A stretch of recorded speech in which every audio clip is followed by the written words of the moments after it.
In this tutorial, we're going to take a look at how you can center objects on a shape easily in Adobe Illustrator. So I have this rose here and I want to center it along this circle. Now I can copy paste this rose and then manually try and add everything around this circle, but there's an easier way to do this.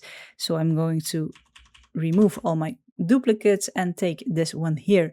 Now, when you have this object you want to use selected, we're going to go to brushes, which we can find in window, and then choose brushes here or press F5.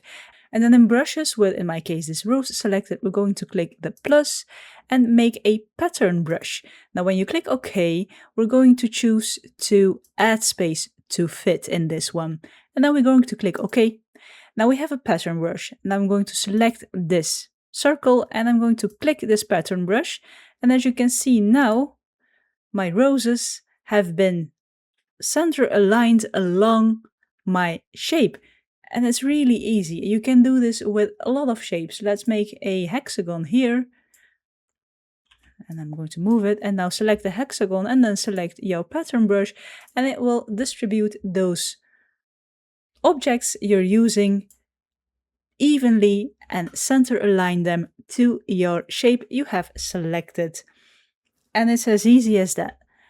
Like the video if you liked it, subscribe if you want to see more of my videos, and as always, thank you for watching and I'll see you in the next one.